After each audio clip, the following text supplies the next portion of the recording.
Hello, wine enthusiasts and wine newbies wanting to learn more about what's going on in the wine world.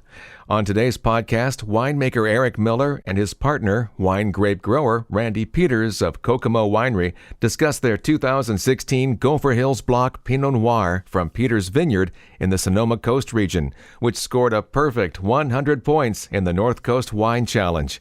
Buckle up, it's time to head out on the wine road. Now, full transparency here. My wife and I have been wine club members at Kokomo for a number of years now. But that has nothing to do with today's interview, because by achieving the first ever 100-point score during the North Coast Wine Challenge for their 2016 Gopher Hills Block Pinot Noir, that deserves some attention. What is notable about this competition is it includes 6 different, highly respected Northern California wine regions, which are Napa, Sonoma, Lake, Mendocino, and Marin counties, and parts of Solano County. That is major league competition. As you'll hear later, it was referred to as, quote, as close to perfection as it could be, end quote. Now, if that doesn't demand podcast coverage, I don't know what does. I was able to sit down with both the winemaker, Erik Miller, and grower, Randy Peters, to get their perspective on why this wine was so good and to touch upon their cellar and vineyard management. I started off, of course, by congratulating them on a phenomenal showing. Thank you very much, Jeff. We're very excited and thrilled to be the first 100-point wine in the competition. And I really feel that here at Kokomo, we finally figured out what we're doing, maybe. It's fitting that you're both here because your winning 2016 Gopher Hill Pinot is wine made by Erik from Randy's Grapes. And aside from this grand accolade, what a smart business decision it was to bring on Randy as a partner. Oh, yeah. It's when I first was nudging him and trying to get him to come on as a partner for Kokomo, you got to think about it, man. I already named the winery after my hometown, this little town in Indiana.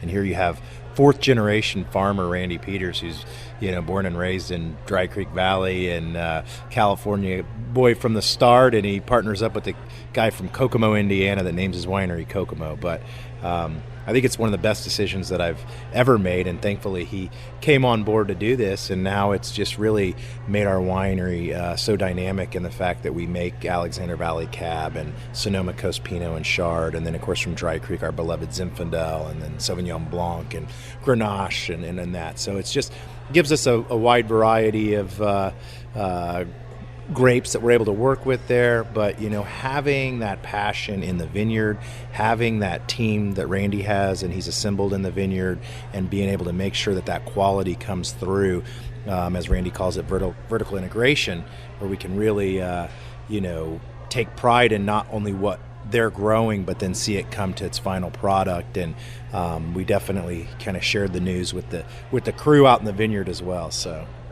Randy, when he approached you, did that surprise you at all? A little bit, yes. I started selling him grapes in 2005, and I really like Erik's style. He's does a nice style with the wines that hits my palate pretty well. And so in 2008, when he was looking to have a partnership, I decided that maybe it was time to get into the good side of the grape growing, the wine industry. And we became partners in 2008 and went from there, and we worked together real well out in the vineyard and in the winery together. Erik mentioned the different AVAs, but tell us again about the vineyards that you either own or manage. I manage vineyards here at Timbercrest Farms. We have a 86-acre ranch over in Alexander Valley where we raise our Ruth's Vineyard Cabernet Sauvignon here for Kokomo Winery. And then here in Dry Creek Valley, I used to live on my father's ranch. I live in town right now. I used to live on my father's ranch there, I'm a fourth-generation Dry Creek Zin grower. My great-grandfather came here into the valley right around 1910 and worked for Italian Swiss colony for a while, and then bought a ranch here in Dry Creek to grow Zinfandel. And then over in the Sonoma Coast appellation, my wife grew up on an apple orchard and of my father-in-law, Tom Mokaida. And in 1984, I started planting some grapes over there because I leased half the ranch from him. And he said, yeah, you could go ahead and plant grapes on yours because you're a grape farmer, but I'm an apple farmer and I'll stay with apples. That's not the case anymore, is it? That's not the case anymore. After about 6 years of growing the grapes on my side, my father-in-law saw the economic and benefit to doing grapes over there. At that time, that was in the late 80s. We started converting the whole ranch over to vineyard, and by 1998, we had 22 acres of Pinot Noir and 14 acres of Chardonnay. And that's where this winning Pinot came from, the Gopher Hill over there. Yes, the Pinot Noir that we got the 100-point wine for was the Gopher Hill Pinot Noir here, and that one was grown on the southwestern exposure of the ranch that's facing kind of like towards Cotati area that way, and we get the morning sun coming up over the hill with the afternoon sun coming along slowly so it doesn't get overripe. And with those is the only Pinot that we bring in here to the winery, but it's I'm picking that Pinot in the early part of October, about the same time we're getting ready to pick Cabernet up here in Alexander Valley, so it has a real long hang time up there, Jeff. At Kokomo Winery, winemaker Erik Miller does reach outside of those 4 vineyards that Randy Peters manages, mostly for some of the blends they offer. But I asked, what percentage of grapes do you source from Randy and his crew for Kokomo wines? About 70%? Probably 90% grown by Randy and the crew there. We do a little bit of rock pile, and then I do have this vineyard that we work with out of Mendocino County, Alvin Tolini's vineyard, Tolini Vineyard, where we do up in Redwood Valley. We do some Carignan, and I do a little bit of Grenache from there for my blend and that, and a little Petit Syrah for the blend. But far and away, it's we used to do a little bit more outside of what Randy farms, but I don't know. Every year those wines kept on showing the best, and remember this: we only take up to 15%, about 15% of what Randy farms. So there's a lot of grapes, a lot of vineyard that he farms that we don't take. So, Erik, your wine has a consistent, easy-to-drink character, and it's often soft and silky, and has a pleasant amount of fruit. And reading about your techniques on your website, one sees that you use gravity-assisted fruit movements, slow and gentle racking, soft pressing to minimize the tannins, a balanced oak program that leads to complexity, finesse, and freshness. And when I was looking at that, it seems like your winemaking style seems to be fatherly. You offer a caring, soft nature for these babes in the barrels and the tanks. Yeah, I almost think of it as motherly. Okay. No, it's I get what you're saying, but gentle.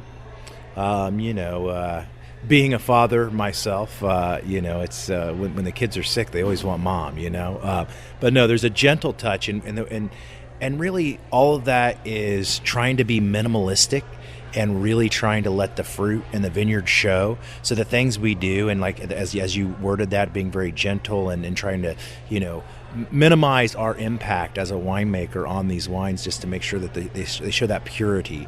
And when we do rack, it's always with nitrogen. We don't want to bruise the wine with a pump, so do it very gentle and just think about things in that way. Now at fermentation, it's a little different with the Cabernet versus the Pinot. The Cabernet is going to need a little bit more of that maceration and a little different handling, of course, than what the Pinot needs. But yes, we on all the wines, we want to make sure that we're balanced on the oak and handle them as gentle as we possibly can. Interestingly, and conversely, if you look at the vineyard philosophies, Randy's side, the first word is aggressive.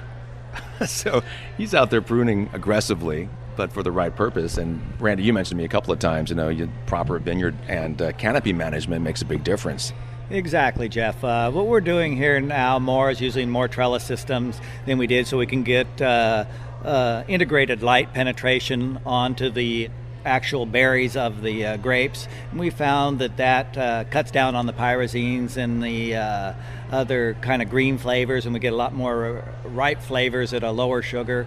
And so we can have the best of both worlds, where we can have a balanced wine with balanced alcohol and balanced flavors. Speaking of balance, when I arrived for the interview, Erik and Randy were tasting through some of the different Pinot clones they have in barrel, and there's quite a bit of discussion and consideration in determining when the wine in barrel is ready.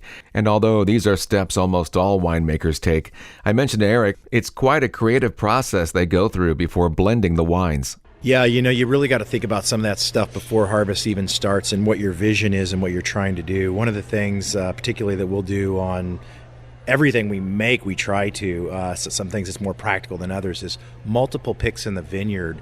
And, I once had someone ask me, multiple picks because you're trying to get everything just perfectly ripe, and you'll go back and pick certain blocks and then pick other blocks. And I'm like, no, actually not that. We want to make sure that we have a block, or we want to make sure we have a version of that wine that is less ripe because it shows nice acid, it shows more red fruit, it shows more briar, it has a liveliness and a crunchy acidity that's there. And at that same time, we want that perfectly ripe middle pick that's just like beautiful. And you would think, well, why wouldn't you want everything just like that? But then we want some that are bordering that just full berry ripeness, not overripe. No raisin, no prune, but something that's got that voluptuous and, really the mid palate is nice, and it's a sweet mid palate, although the wines are dry. And then when we put all those together, I almost think of it almost like music, and you have these different kind of notes, and these, from the bass player to the guitar player to the, drums keeping time and things like that. But you have these different layers and different faces of that same vineyard, of those same clones, but different levels of ripeness. We do that with our Chardonnay. We do that with Zinfandel. With Pinot Noir, it's very important to us to make sure that we have those different levels of ripeness, because you never know what the vintage is going to do. If you get extreme heat, you want to make sure you have some that you've picked where it's a little bit leaner, and you do have that nice bright acidity that you can be backing in to show that freshness of it. So in a sense, you always have a plan B going on. You got to have a plan B, because if you don't have a plan B, Mother Nature's going to have one for you. She's always going to come in and tell you what you're going to do, when you're going to do it, for the most part. And for me, part of my winemaking style has been one where I want to have, and I call it a defensive posture, but I want to have a posture in which that if I'm dealt a hand by Mother Nature, I know how to work with that innately from kind of my feel as a winemaker, because I know what that heat is going to do, and maybe and some of the raisioning that may cause and stuff, and waiting that out and what that would be, and or an early rain. 2011 gave us that opportunity to see what 6 inches of rain can do to Cabernet. But it's one of those things. Not one vintage has been like the other vintage, so we've always had those unique weather patterns, whether it be from rain or lack thereof, that's really going to show us a different face of these vineyards. And that's why they say, it takes 10 years to get to know a vineyard, because you're seeing it through these different, through these different vintages and these different characteristics that Mother Nature plays out for us. So. And that's why you brought Randy on, because he's got 4 decades of experience. So you've seen that time and time again. As you've told me before, you're not terribly surprised by much anymore, are you? Not really. I'm always expecting the unexpected, and hopefully we can prepare for it by having everything in balance and under control before it gets there, and then work on it once it happens. We have to be pretty flowing out in the vineyard, be able to do different things at different times than we normally have. It can't be put on a Excel spreadsheet and we're going to do this, this, and this. It doesn't work that way out in the vineyard. We have to be very flexible in order to do whatever cultural practice needs to be done at that moment. And speaking of that, I know you're chomping at the bit to get out of here because you got some stuff to do today, so we'll let you go here in a minute. But Erik, getting back to your music analogy, I mean, I like, you're talking about a symphony here, and everybody has to be performing right, and you got to look for those and listen for those sour notes and adjust those, and that's what you're doing when you're in it, but it's over a period of time, not just one performance. Yeah, there's something about, music as when it comes together, and it's what they call music. It's not sound, it's not noise, it's music, and that's when there's a harmony, and that harmony can be with oak integrating and the type of barrel you used and so on. But, that harmony could be a bit of whole cluster fermentation that shows a little bit of a different kind of style or different character in there and how that's going to play in there.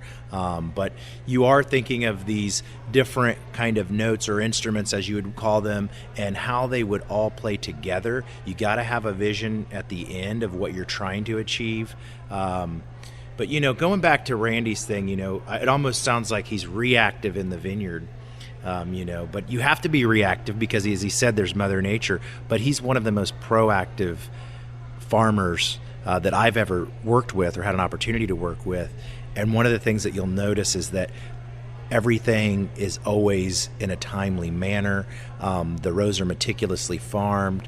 The fruit always shows up beautiful and ice cold, and they hold themselves to such a high level out there, and it's something that's so refreshing to see that it makes us want to make sure that we're keeping up with that level of expertise and that level of care that they do. And it's like, when he does drop off those grapes from Peter's Vineyard or any of the ranches there, and you come in on the truck and it's 7 a.m. and they've been working all night and they're all dusty and that, they're bringing us that year's harvest, and they're bringing us, something that you can tell they're very proud. When we take those bins off that truck with that forklift, it's something very special. And when they come in here, we treat them like that and try to make sure that we, respect that.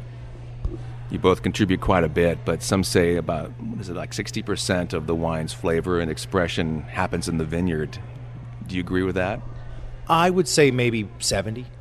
What do you think, Randy? No, I agree completely with that. That the wines that we make here in Sonoma County, a lot of them are site-driven, and 70% is probably a pretty good analogy for that. And you can see it now where we're doing so many vineyard designates.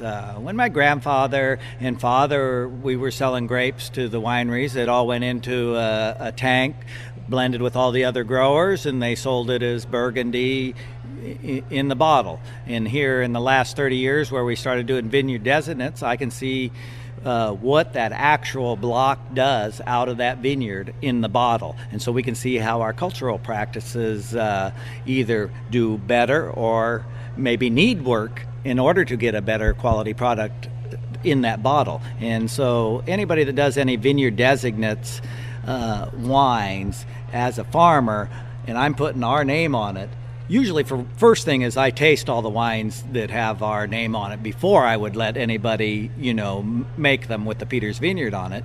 And then also I think that it has to be very rewarding for any grower to have his name on the bottle and seeing the accomplishment that you've done for that season in your vineyard. Good stuff from Randy. Since both of them agree that about 70% of the flavor and expression happens in the vineyard, I jokingly said, well, I hope Randy's getting more of the profits. And Erik followed up with this. I could have the wine be 70% of the flavor winemaker. That would be a shame. That's not what we're trying to achieve. What we're trying to achieve, what I consider holy, what I consider, the most important thing of my job is the piece of land that I'm trying to express. That's what I hold sacred. That's what's different about what we're making. Sonoma County Pinot, Sonoma County Pinot, and Russian River Pinot is Russian River Pinot. But when you're getting down to that block specific, when you're getting down to that vineyard designate, it would be a shame if it wasn't 70% of the vineyard that we're showing, because if it was the winemaker, and I could very easily make the winemaker's flavor be turn that tide and be 70%.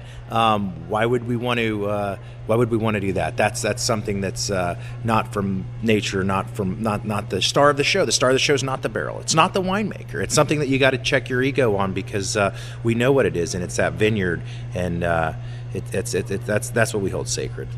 And it's that passion about their product that drives any winemaker and grower, especially those from award-winning wineries.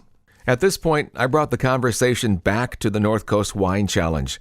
Prior to the interview, I reached out to winemaker Daryl Groom, who is the chief wine judge for the competition. I thought Erik and Randy, and you, listening, would find this interesting. There are variations on how wine competitions are judged. With the North Coast Wine Challenge, there were 28 judges. Pinot Noir had the largest amount of entries, about 200. Of those Pinots, 3 came in with 98 scores. Kokomo was one of them. As they judged through those three, Kokomo was considered a standout, which had them win the Pinot Noir category. Then there was the Best Red category. Of all the reds entered from the 6 counties, Kokomo's Gopher Hill Pinot Noir from Peter's Vineyard was chosen the best. There's judging for the Best White, Best Rosé, Sparkling, and Dessert categories as well.